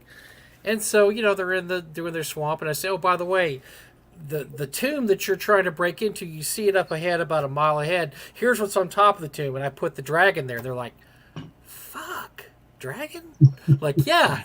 They go, but that's a green dragon. I said, well, pretend it's a black dragon. I don't have a green. I don't have a black dragon. But so even that adds to it too, just the fact that the Yep. miniatures and then they love my group loves tacticals. They love, okay, draw out the dimensions, and I'll say, okay, well, here you got 100 yards, this and that. They love taking their little miniatures and moving them around, like, and so that they have as much fun doing that as any other part of the game. As it's figuring out, like, okay, we have to get past this dragon into this tomb. How do we do it? Tell us everything around. We want to know what's here. Can we do this and that? And they figured out a plan. Okay, we're gonna go at night, and we're gonna create distraction on this side of the swamp. The dragon's gonna fly over there. We're all gonna sneak and run into Scooby Doo. We're gonna run into the tomb. And how are you gonna get out? Okay, we're worried about that when we're through with the tomb. So they through with the tomb. Okay, we got a plan to get out now. So that part is as much fun as any other part, and that's hard to do online. There's no tactile that they're moving the miniatures around, they're putting them here and there. Like, okay, what if we all did this? No, let's go over here, and they're drawing stuff out. I have a giant, map, a giant hex map. I mean, it covers the whole giant table, and they have their markers and they draw things out. Okay, we're gonna go over here. That just doesn't translate. It doesn't translate. So, like you were saying, Eric, the same thing. It's theater of the mind, and you're working it out all out, and that's what you're going to remember about that session, not the Right. fact that the Well, graphics looked awesome, man. The I graphics I were mean, great. like, I think about The Hobbit, and I read The Hobbit, and then like 10, maybe 12 years afterwards, maybe 15, I got to listen to the BBC audio play, and that was awesome. And then and as bad as the Hobbit movies were, I can't tell you of any scene from the Hobbit movies because nothing stuck out in my head. But No, I me can neither. tell you the scenes that are in my head from what I read and from the audio play because the imagery formed there burned into it. I can Right. I can tell you of sessions with Roll 20 that I've played with, you know, Rob Conley, Joe the lawyer, Greg, Tim, occasionally Matt when he's not fucking working, and I have the image in my head. But if I played on this goddamn new VTT from Monty, I'd have a video playing out in front of me. And be like, yeah, okay. Nothing. My mind is not going to be making memories. It's going to be shown a video, and that doesn't make Maybe memories. you're just too old, Eric. I don't know. Maybe you know what Mike. You're not No, wrong. I'm just saying is that that's how kids. I mean, look, we were kids. So for my graduation, I got a 35 millimeter Minolta camera. And it was my job. I took pictures of everything. Took pictures of all the stuff. I'm the one I developed. Had to get film developed, this and that. God knows how much money I spent over the years getting film developed until I finally had a friend that had a lab and we used to develop film there. But I took all the pictures of our youth. I was the one that took the pictures. Nowadays, so it was cool because that I still have all these pictures we took. They start the day after high school was over. That's when I got the camera, and they go all the way for the next 5 or 6 years until my camera. I lost it, and I never really bought another camera. But I've got hundreds of pictures. kids nowadays, they grow up taking hundreds of pictures with this. Yeah. I mean, they have that. It's not a big deal, and they do it when they're 5 years old. I mean, they're doing it with their phone. Oh, They're yeah. taking pictures, and their whole life is chronicled on pictures on their phone. I mean, I look at how many pictures I have on my phone. My daughter, she got upset, a while back. She had something happened with her phone. She had over 2,000 pictures on her phone that for some reason she hadn't backed up on her computer. I back up my stuff all the time because I'm paranoid. All three of us come from an age when computers used to crash all the time, so I don't trust technology at all. Kids now, they just think it's going to be around forever. But they still have a backup function where you can back it up on the cloud and download it to your new phone. I mean, all these things. So kids nowadays, that's their new. They have that. They're able to chronicle everything. They do it in a different way we did it, Eric. That's how they live. Is that they have pictures of everything they did from age 1-year-old to age 18. Look, when I was a kid, nobody took a picture of you on the first day of school and then took one on the last day of high school. Those are the coolest pictures ever. I see some people post those. Those are awesome. Nobody did that. My mom didn't do that. Nobody's mom took a picture of you going off to school the first day of kindergarten and then your last day of senior in high school took another picture. I think those are cool pictures. I wish we had those. But now everybody does that. And so you have a picture. Here's me, first grade, second grade, third grade, fourth grade, fifth grade, sixth grade. I mean, and it's just so, it's pretty cool. But so it's just a different world the kids are growing up in now that they have different ways of chronicling things than we did. So for them, that's second nature. Okay, yeah, so it's VTT, cool. I'm going to record this session. I'm going to push this button. I'm going to record the whole VTT session. And I'll be able to watch this session 10 years from now. Whereas all of us together, we'll remember a really good session we had, but we just remember it in, bits and pieces and fragments. Like, yeah, I remember that one session where we took on Lulth and we did this and that. But you don't, I bet there's kids nowadays that probably have every session they ever did on a tape somewhere. Not tape. I mean, on a hard drive? Computer. And hard drive. They just put, here's that session. Remember we did one session we did this? Yeah, I taped that one. Here it is. And I don't know if it's any better or worse than what we did, but it's just different. It's just kids grow up different now. It's a different world, man. I got a question for you guys. Yeah. So with the way that WotC's going with their new version and the tabletop, how do you see that impacting larger conventions where they have an Adventurers League and a lot of 5e players that sit around a table? Do you think that'll still be okay, or do you think that stuff's going to sort of fizzle out at those big cons? All right, so I think what's going to happen, and we're going to be seeing this with the release of the VTT, is that they're going to be, instead of, first off, the Adventurers League stuff has always been in stores. They're going to be pushing the Adventurers League on your laptop, on your desktop. Mm-hmm. So they're already going to be so. I don't know if people are going to go to cons with their laptop because they're already used to getting their D&D Beyond character sheet from that already. And then remember when they previewed the new VTT, they had everybody in this really high-end boardroom with Alienware laptops sitting around the same goddamn table playing a VTT, which kind of defeats the purpose to a VTT. So I don't know. I don't. I think look, what they'll do is they'll have an app. It'll be on your phone. And so when you go to a convention and you're like, and let's say you're part of some, Adventures League, you'll just pull up your character. You'll can I use, let me see, I got 5 characters. This is a third level party. Okay. My third level guy is Ombo the Dwarf. I've got him here and here he is. Boom. They're like, okay. And then you'll just play off your phone probably. Maybe you'll roll dice. Maybe you won't. Maybe you'll just push the dice roller on your phone and show the DM, here's what I rolled.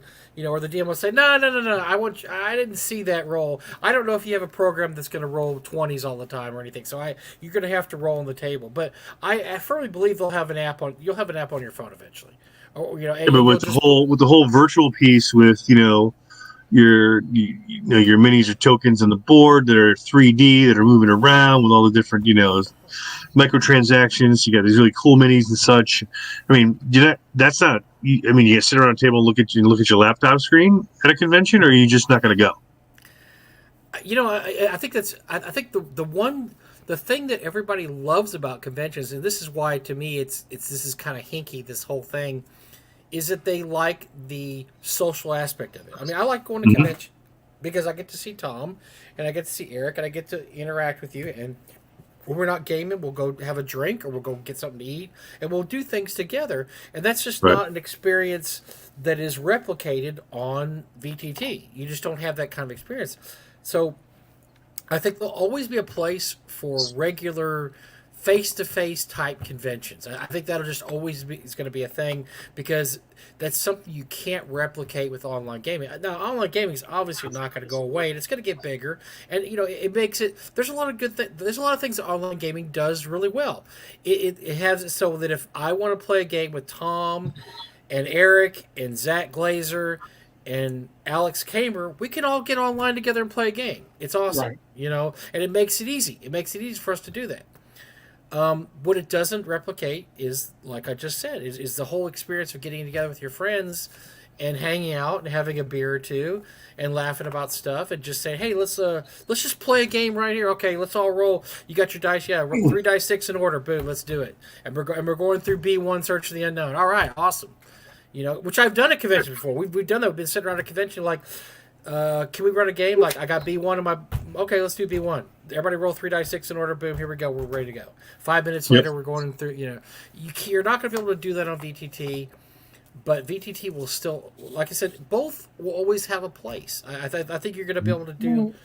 I mean, what are board game conventions aren't going anywhere. You can play a lot of board games online, but you can't play. I mean, Gloomhaven online is dumb. I mean, the whole fun thing about Gloomhaven is having the board, having the cards, and drawing the cards. Oh, I'm going to tear my card in half, or I'm going to mark it. I mean, the whole point of Gloomhaven, which is probably one of the most popular games going, is that you're doing it with your friends in person at a table. And I think a Well, lot of that is D&D is the same way. well, but Mike, here, I'm going to point something out to you only because and by the way, folks, I'm going to point out something. There's a link at the bottom of the screen. 10 cards. There's tavern.games/slumber. It'll take you to Tom's Kickstarter.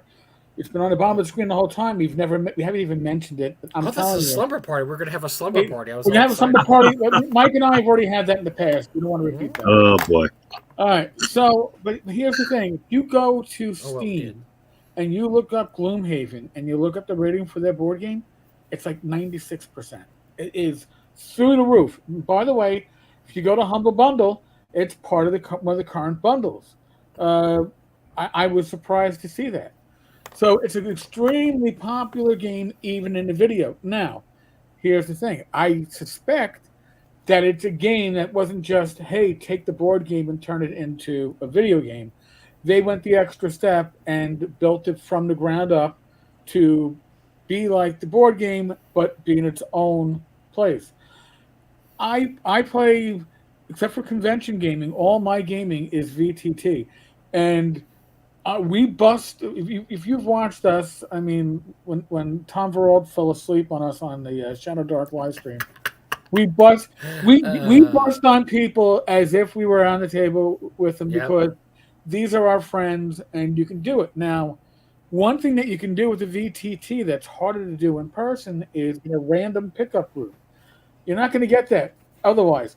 Sure. The worst thing you can do with the VTT is get a random pickup group because the random pickup group is where you are going to find your assholes and anybody who has an ist at the name of what they're doing or how they are. You're going to find them in these random pickup groups. Right. Okay, your regular group has already self-selected. I play with a bunch of people from the OSR that I've known for the most part a decade or longer, and you have that thing. People think of VTTs as, oh, I can play with a bunch of randos on the internet, and you sure can. And you're going to be playing with a bunch of randos on the internet. Do you really? Yeah. The best games you have are usually not randos. The word rando comes in any part of it. It's usually not going to be a great Right. experience. Let's put it that way. That's why we go to conventions, right? We go to conventions because we're hoping to find people that are like-minded that aren't so socially inept that they're not ever They're willing invited to to go to a games. convention. And by the way, I've been going to North Texas since 2014. I've only had to see one person get thrown out from a table. Okay, It actually, I think they happens. removed themselves from the convention in the end. But I mean, for the most part, people are also self-selecting at conventions. If they're not going to be an asshole, Right. because you are going, you're spending your time, your money, uh, airfare, hotel, to socialize in game. It's different than, again, being at rando on the internet. So I think that's So when important to we were remember doing too. Frog Guy Games a few years back had regularly scheduled games online that they ran, and there was a couple. I'd probably say this now because it's been years and years, but there was a few people that eventually we would not let play in the games because they were individuals that we summarized or I'm sorry, were surmised were not allowed to play in face-to-face games with anybody because they were that terrible human being. And so they would always try to jump into our online Frog Out games, and at a certain point we had to start kicking them out because all they would do is disrupt the game in one way or another. And so you're right. You do run into some really jerkwads in Yes. person, but not nearly as much. The percentage is much lower, much lower. I mean, do you remember a couple years or a few years back, Eric, when the last time a Spawn came to the con and he had to kick That's somebody the out of the incident game? I was talking about. Yep. Yeah, and so I'm just saying this doesn't happen very much. We Yeah. remember that, right? Because it hardly ever happens. Yeah. It happened at one convention because the guy was an absolute jerk. And James said, "Okay, you're out of my game. I don't want you in my game." But that just doesn't happen. I mean, Right. I mean, Tom's probably. Have you ever had to kick anybody out? I mean, I've never have. I had one guy that was drunk that we kind of Matt moved. Roberts. No, but yeah, I mean that would normally name would pop in your head, but no, we had a guy one year that over imbibed, and he was bound determined to split the party. He went off by himself, got killed, and after he got killed, he left the table. Worked out great, Yep. and he did it to himself because he was drunk and he was trying to go. Everybody's going this way. I want to go this way. Fine, okay. You run into 18 orcs your first level. You get killed. But it just doesn't happen as much. But I think online you have that. It's the same reason why there's so many assholes on Facebook. Well, Right. because you're not going to punch them in the face on Facebook. They could be the biggest jerk ever. And I've met some people online that are the biggest jerks, and you meet them in person, and they're well behaved, sweethearts because Right, because there's you could. consequences in person. Yeah, it's much more. Mhm. The consequences are much bigger in person than they are on the internet, and I think that's why you hear about more VTT online groups getting disrupted by idiots, because of that, because there's not consequences. You don't get to look them in the eye. You don't Mhm. have to actually deal with people.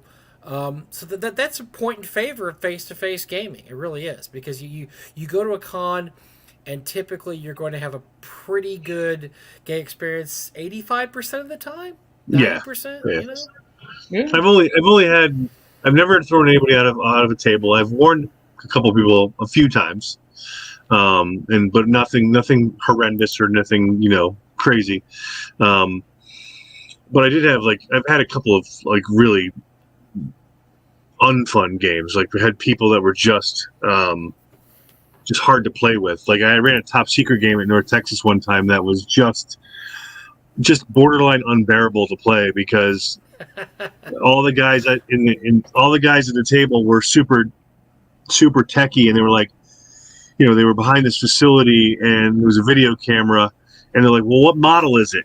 What brand is it? Because I know what I know what it does. And I'm like, Oh, I this remember is. this story. Yes. You got to have some suspension of of belief here. You got to be able Yeah, we to don't have to say get that. Yeah, we don't you have don't to get fly that that close level to the of detail, sun. right? No. You Yeah. know it's recording you, so what do you want to do, right? Yeah. So I mean, that was a tough game because I had these guys that were super into the nuts and bolts of every piece of technology, and that was tricky. But most games, everyone's there for the same reason. I got 3 days to play as much as I possibly can, so let's go. Yeah. Absolutely. Yeah, I think that's that's good for our hobby and good for our conventions, because I know I thought it was so funny when WotC was when this first came out they were going to move to VTT, because I'm like, well, what are they going to actually go to conventions anymore? Is WotC going to go to a convention? What are they going to do at the convention? I mean, it seems like they're going to lose They a huge weren't part of going their anyway. audience. Game Hole was Well, the they only were one we before. went to. Well, they have been in the last year or so, though. They're trying to kind of get back in everybody's good graces by going to conventions. But I guess so. once again, they're just going to conventions now so they can push their VTT game, which doesn't make any sense, does it? I'm It just makes no sense. like I asked before. It's like I'm curious to see what the attendance will be at these bigger cons that really rely on the 5e crowd. I mean, I guess everybody could still say, "Hey, we want to go and still play paper at the con," and that's great. But I just don't see people. I mean, if I walk into a conference hall, a bunch of games, and as everyone's around got headphones and laptops, I'm going to walk out. I'm just gonna. There's don't some want computer. that. Well, there's some computer game conventions like that, Tom, and that's what they are. When Yeah. you go to conventions, everybody's got their laptop out, but that's a But different you're doing crowd. that That's a because different crowd. you're doing that because that's what you want to do. But I don't Right. want to go to a game convention No. and look at everybody's gear. I think you'll be surprised. I think you'll still be able to go to conventions like Gen Con or big conventions, and I think the majority of people there are going to want to play. They're going to want to roll dice. They're going to go play Yeah. pen and I pencil hope so. games. And I really hope so. I think that's why they go. I think they go there. They don't pack up and leave and go there for a week and hang out. They want to hang out with their friends. They want to drink with them. They want to go have dinner. They want to do things. They don't want to sit there and all hook up to their headphones because that's what they're doing anyway. I mean, if I'm going to go to a convention and I'm going to see Thom and Eric, I'm not going to go to my hotel room, put on my headphones, and like call you guys up on Facebook and say, "Hey, what's going on?" I'm going to go downstairs and we're going to hang out and do something fun. And so, I think in a lot of ways, OSR style gaming is more prepared to deal with this because that's what we do. There's no thought that No we're change. not going. Right. No, there's no change or thought that we're going to change things. But I think that, look, 5e is going to have a schism coming up. If I was somebody that never played D&D before and I first started playing 5e in, let's say, 2018, and so now I've been playing for 6 years or whatever, and I'm perfectly fine with how 5e is. I like the rules. I have all the rule books. I got the dice. And let's say I hear what Watsy's doing, and I'm like, nah, I don't want to do that. I've got all the books. And that's what a lot of Pathfinder people do when Pathfinder 2.0 came out. They're like, I'm fine. My group, we're fine. We've been doing this, and we don't care about that. I think you're going to see a lot of that with the 5e crowd too. I think they're perfectly happy with their game now. They're perfectly happy what it's doing. They're perfectly happy the way it's going. They don't need any of this extra stuff. They don't want to spend the extra money. They don't care. So you're going to see a huge schism in the 5e crowd. You're going to have people that want to keep it the way it's always been. This is the same schism, Eric, that we saw in the Pathfinder crowd when they introduced 2.0. And people were coming up to our table at GaryCon going, "I'm not playing that shit. I don't care. I've already got all the rule books. I don't want to play. I don't want to learn a new game. I'm fine with Pathfinder 1.0. And we have people that still play Pathfinder 1.0. Yeah, they're just fine. They're absolutely fine with it. Third-party publishers, for the most part, have dropped Pathfinder because you split the community. And yeah, you're laughing at Stewart's. Yes, People who go to 5e cons to cosplay, God help us, listen to panels, and meet their favorite streamers. I think you're going to have a schism there, Stuart, because yes, some 5e people like to do that, but there's 5e people that like to play. They like to roll dice and play games, so they're not going to go to those cons. They don't want to do that shit. And so I think that you're gonna. That's why you're talking about this big. Well, I'm talking about a big schism in the 5e community. You're gonna have people that want to play, and I talk about this all the time. When we do North Texas, we have 5e games, we have OSE games, we have 1e games, we have all these different games, and I'm always amazed at the number of people that cross game that'll like on Friday they go to a 1e game, on Saturday they go to a 5e game.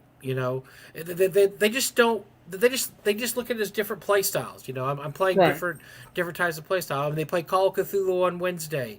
On Thursday they play Jeff D's Village of Vigilantes game. On Friday they're going to play in a Tom Wilson BX game. And then on Saturday they're going to play 5e with Mike Merles or Alex Kamer.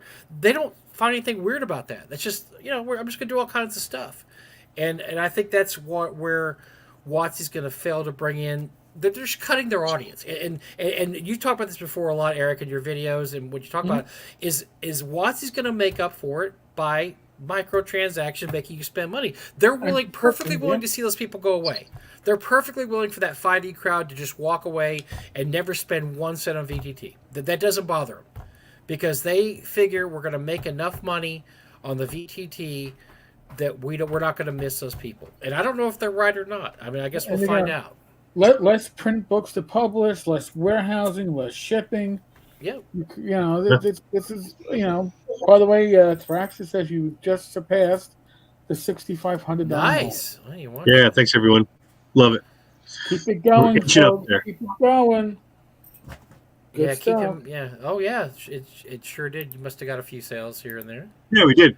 It's good. Local Um, Gumby, my youngest plays 5e. I told him to pick a sacred cow and have a seat next to the rest of us. Well, because 5e, look, that's the great thing about D&D also is that every edition faces its doomsday, right? They all, I mean, Yeah. it was the same thing for 1e, 2e, and then 3 was all excited. I knew so many 3e players that were all, oh, what? And then 4e came out and they got all upset. Then I knew, believe it or not, I knew 4e players that were like, well, this is the best version of D&D ever. I'm like, nah, it sucks. It's crap. Wow. And then when 5e came out, they were all sad and they cried and and they got swept away with the But there weren't it's as the many same of with them. every version. Yeah, but you know what? They were in control for a few years. All the Yep. stacks, all the sub stacks, they were all 4e. They would even say on there, we're only going to talk about 4e rules because that's the preeminent version of D&D right now. And I was like, you got to be kidding me! Like, no, we're going to do it. And that's when I started. That's when North Texas got very popular when these idiots were running 4E, and we're like, we're not doing any 4E. We never had anybody even want to run a 4E game at North Texas ever, not one time ever, in all the years that 4E was around. Challenge So- accepted. Oh no, it wasn't a challenge. I wasn't trying to challenge you, Tom. No, please no, please do not do that. Whenever Mike pounds on his desk, No. we get like echo for a few seconds. Echo as my headphones rattle. But yeah. So this is just a natural thing. This is the natural evolution of things. 5e players at some point were going to be left out in the cold. Now they had a good long run. They had a great long run. But what's going to happen to them is the same thing that happened to everybody else, and they're going to scream and cry and moan. But WotC has deemed this an acceptable loss. We're going to lose the people that want to sit down and don't want to spend money on VTT, but we're okay with that. We're okay with that because we are going to have microtransactions, and you're going to spend $1 every time you use a new token, and this spell is going to cost 50 cents, and blah blah blah. And so that's exactly what they're going to go all in on that. Now I don't know how it's going to turn out for them, but I just know that in their the calculations they've made, they figure that they're going to make enough money doing it the way they're going to do it.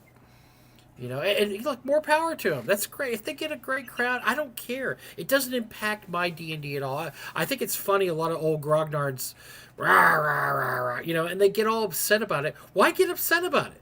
Matter of fact, I'm happy because it leaves the field open for the OSR people, right, Tommy? Now we have a clear field. Watch Yep. you go off and do this over here. We're going to keep doing the thing we've been doing, and we're going to do it better than it was before because now you're gone, and now we're using Creative Commons, and now you don't care about the OGL anymore. Great, just go on, get out of here.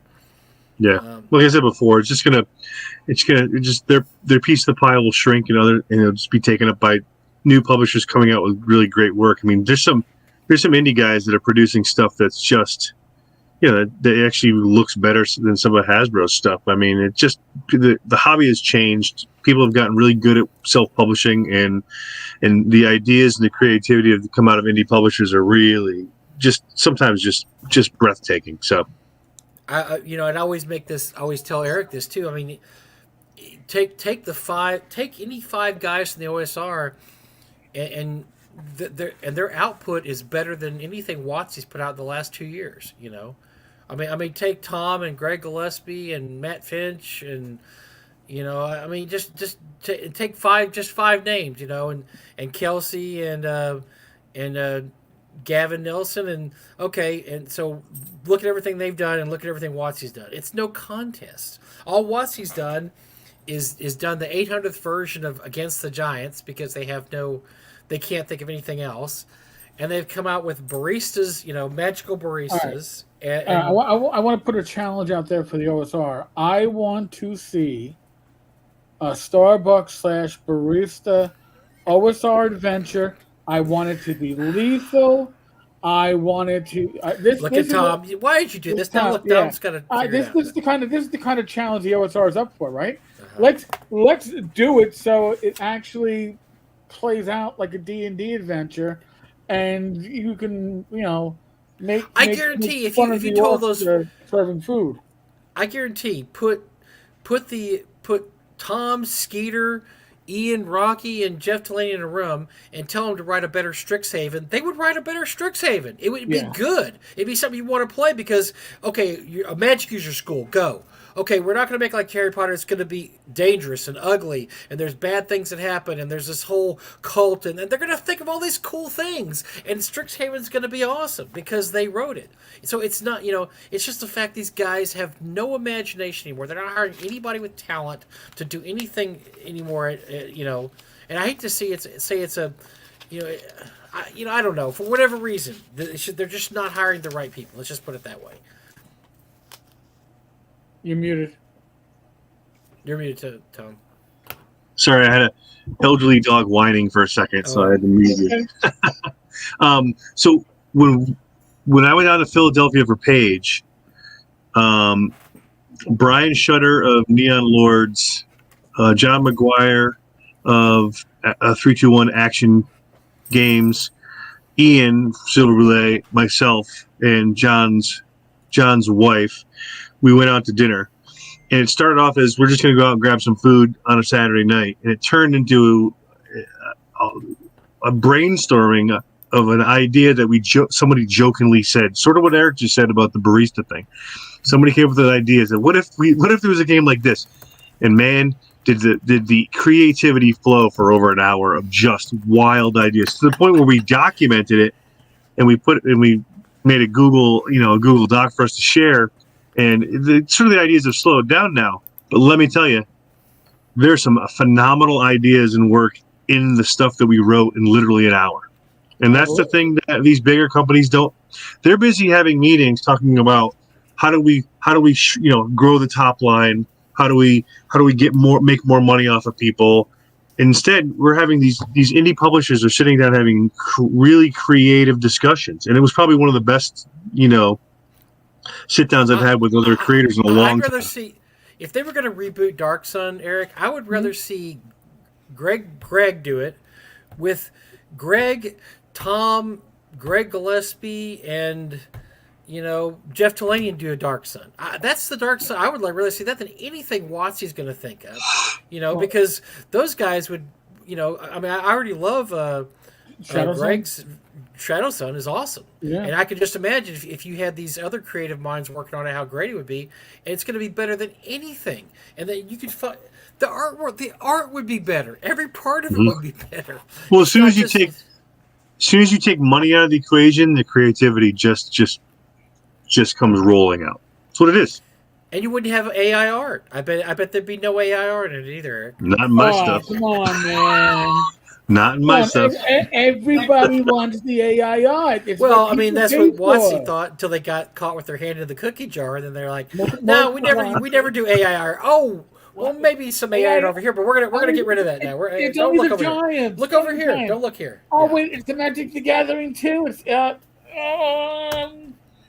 don't look behind the curtain. Don't. Yeah. We're gonna apologize. We apologize for that. We didn't know what. They're gambling on our in our premises. That's the way it was because no, we respect artists. Oh wait, we're doing AI art. Oh, we respect artists now. Before we didn't, but now we really respect them. Yeah. So we're only respect because you caught us. Don't worry. Right. I don't know what WotC could launch as a Kickstarter right now that would come anywhere near $1.3 million on Kickstarter. I mean, yeah, maybe they'd get it just because the name of it, they have the name, but they don't seem to have that spark of inspiration or imagination anymore. Because it's corporate. I mean, it's anything corporate is always going to be corporate. We're the best places to eat, mom and pops. I mean, if you want a great hamburger, you don't go to McDonald's to get a great hamburger. You don't. I mean, as much as I love Whataburger, you don't go to Whataburger. You don't go to In-N-Out. You go to Grandma Jones's Hamburgers down the block that's been there for 35 years. They have the same griddle they've been using since World War II, and they make the best hamburgers you ever had in your life. And that's the way gaming is also. Anything that turns corporate immediately suffers quality. The quality suffers.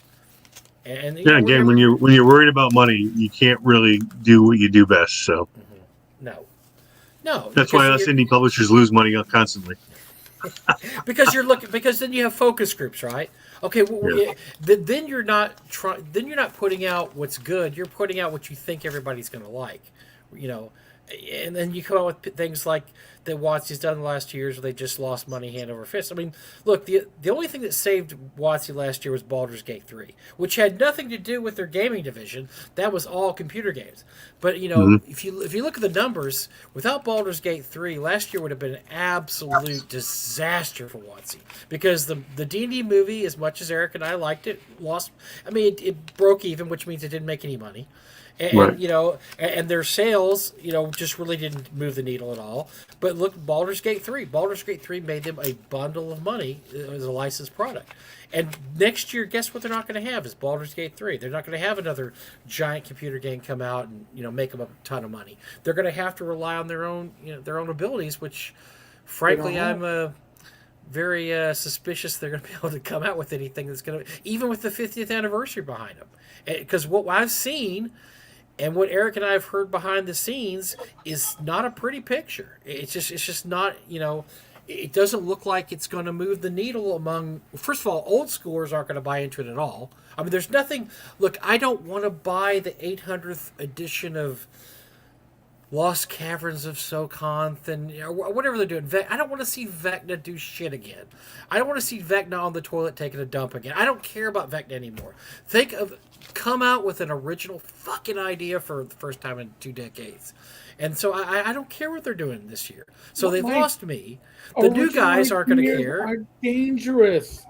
Original ideas are dangerous. You could lose money on an original idea. You can make money on it, but it's more like everything is safe, right? It's just like movies. Most movies are a retread of a prior movie. I mean, how many times we need to have like Hawaii Five-0, Magnum PI?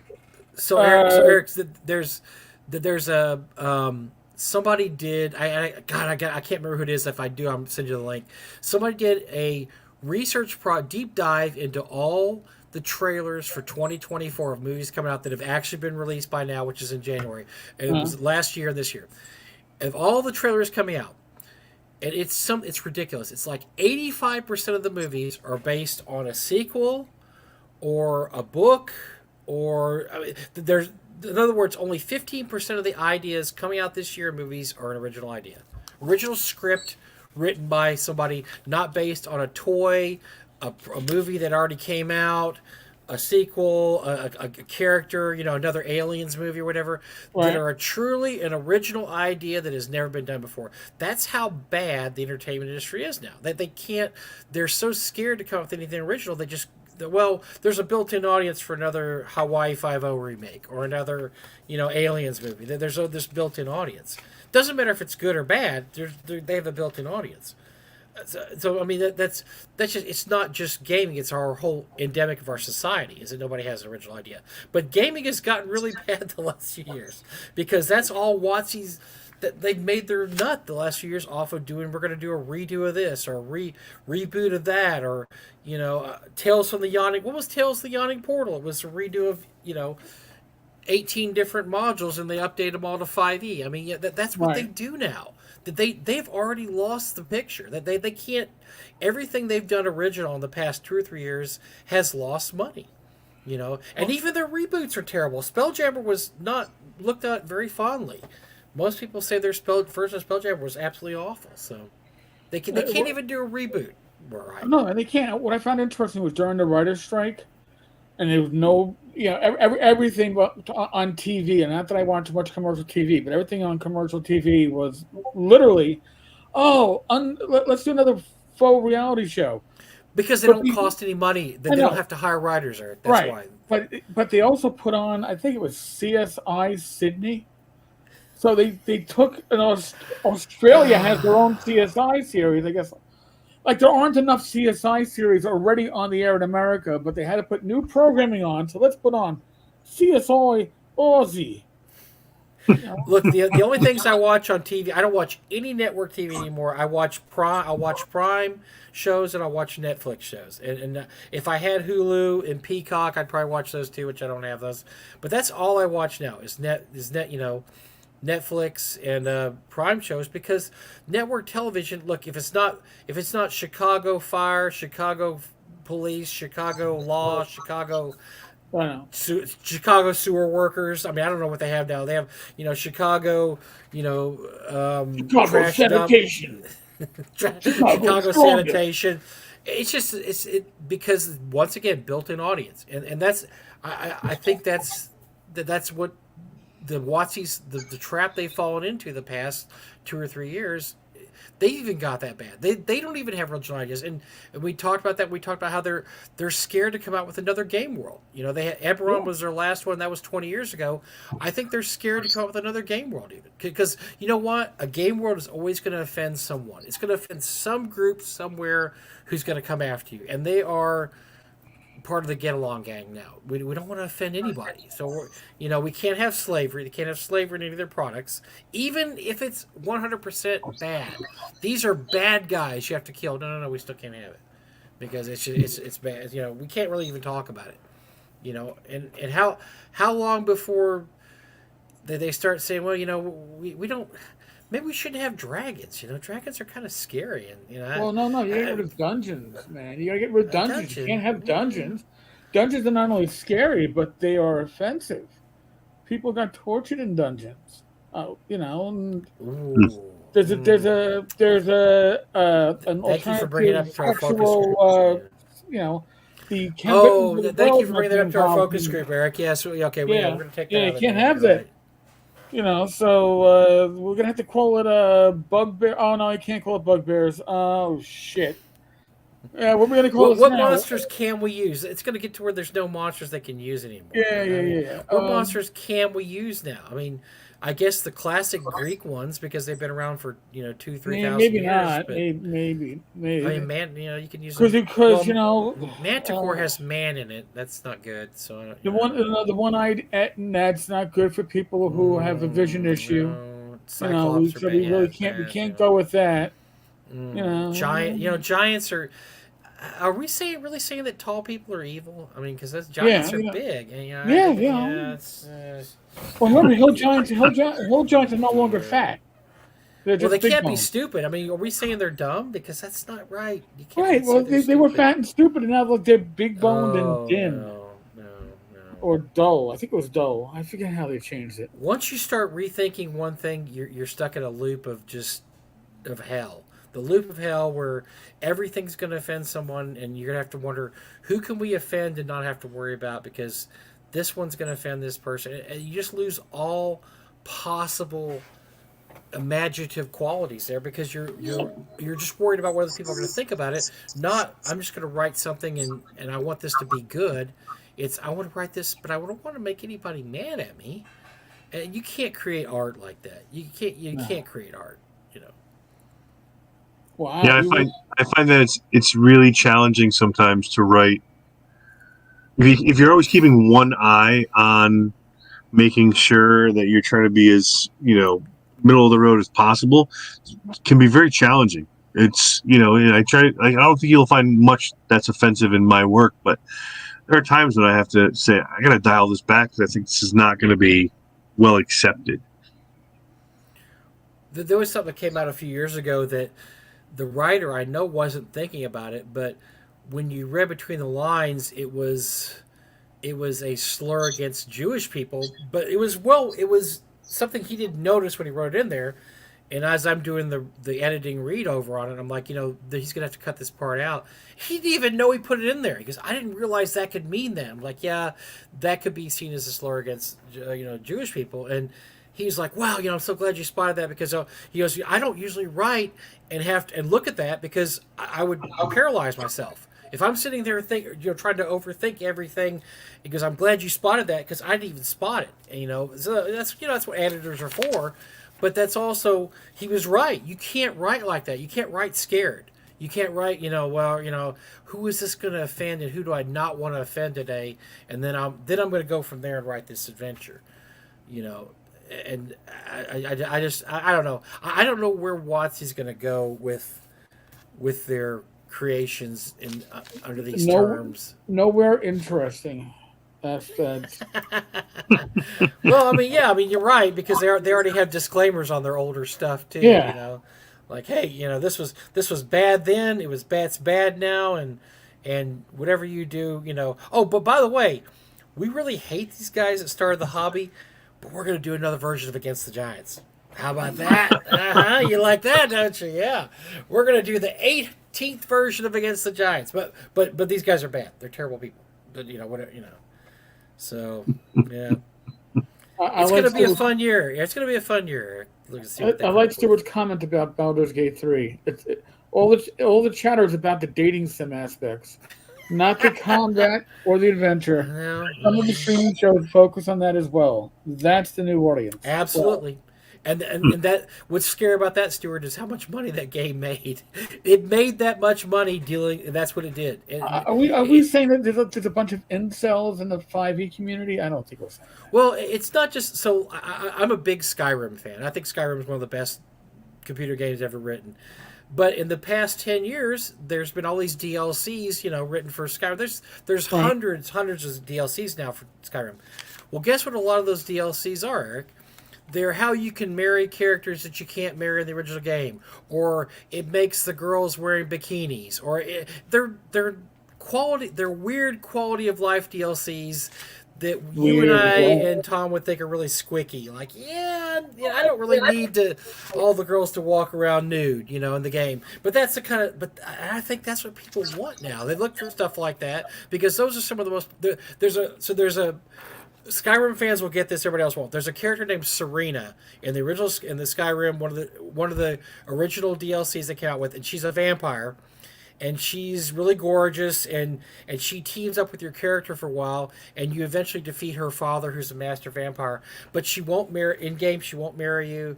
She'll become your follower, but she's not a marriageable candidate, and blah blah whatever. There is so many DLCs out there in Skyrim to make her marriageable, and there's a whole giant DLC out there where it changes all her dialogue up to where she talks to you all the time and tells you how cool you are and your character's badass and thank goodness for helping. That's kind of where people are now. That's what they want. So yeah, I am not surprised that Baldur's Gate 3 has become it's basically like a dating sim now, or it's I want to have sex with the bear guy. Oh, well, you can do that. And we're going to make a DLC where you can have sex with a fox guy and a wolf guy and a cougar guy too, because that's what you want, sir. So, yeah, it doesn't surprise me because it's been going on for quite a long time. I can remember strip poker on the floppy disk, which was like 8-bit graphics, if that, where talk about pixelation, you got... You needed your D&D imagination to actually appreciate what you were not really seeing anything. Well, do you remember Leisure Suit Larry games? Yep. Jeez. Okay, there you go. That's. I'm gonna go back to Space Invaders, you guys. Come on. That's been 30 years, and there was guys I knew like, man, have you played Leisure Suit Larry yet? I'm like, why? Well, because man, you get to like really have sex with the pixel girl on screen. I'm like, they have this thing called Penthouse magazine, and there's also one called Playboy, and there's actual naked girls in those ones. This is like 30 years ago, right. And they're like, yeah, man, but okay, no. Try getting out there and doing a little dating, maybe. Yeah, touch grass, as the kids will say. Touch grass. Yeah, find some real people. You know what? There's There's real girls living near where you live that are interested in meeting you. I hate to say that, but it's probably true. You don't need a politics with the kicker. They're readily available. Oh, that's the line of the evening. Thank you. All right. Thank you. Good. That's the line of the probably evening. Good timing for us to yes, time out. That was a great timing. We're not going to get better than that. Thom, thank you very much. Yeah, thanks for coming as out with always. us. Yeah, Folks, my pleasure as always. The Slumbering City. The link's in the bottom of the screen. If you're just listening, it's Tenkar. I've bought my copy. You need to buy your copy. So Tenkars-tavern.game/slumber. All right, it'll take you right to the Kickstarter. This is how you support our guests. This is Yes. what we do. I'll say it again. I say this a lot. Mike and I don't do this. None of us that do this channel do it for the money. We're not getting paid Whoa, for this. we If you don't. hate We're the, not.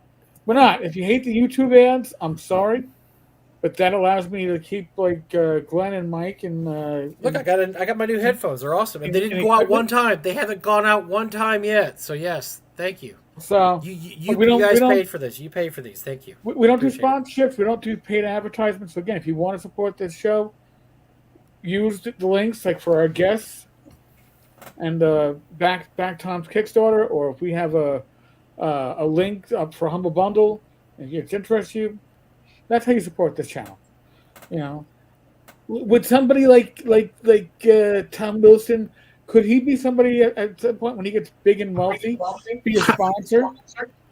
Certainly. Sure. We know him. Nah. If we ever have a sponsor, it's because we know the person. He has too many involved. projects. He's never going to be wealthy. He has Yeah, way he's too not many going to be things wealthy. going He's going to be on. Way too much shit going on. The pauper Break even is all I can hope for. There you go. You know what? Uh, I think that's a huge part of the OSR does it because of the love of the game. And I think. Yep. and by the way, and Tom also does ShowerCon every year. We'll have Tom on again later on this year before ShowerCon goes, and we'll talk about ShowerCon too. So Yep. So yes, we support smaller OSR cons. They're awesome. They are. Yeah, we appreciate that. All right, folks. As always, be safe, be well. God bless. Roll those dice, roll them well. If you're on the Discord, we do a hangout on Thursday nights. Otherwise, live stream on this coming Friday. And If you're in DFW this weekend, game day at the Westin Hotel, the game day same at the hotel Westin. we have North Texas at. We're going to be there Friday night and Saturday day. So come out and game with us, or just hang out with us. You want to say hi to everybody. if Hi I to was Gary close- and Gary yeah. and I don't know if Greg's still flying in. I didn't check. Greg was going to fly in. I don't think Zach's coming in anymore. He's a loser. No, we'll have a bunch of locals. If you're in the DFW area, a bunch of locals will be hanging out there. It'd be fun. It's like a mini North Texas. I've Yeah, heard. we're just I've playing never board been games, to one. playing games. We'll run some chariots. We'll do some fun things. All right, folks. God bless. Good night.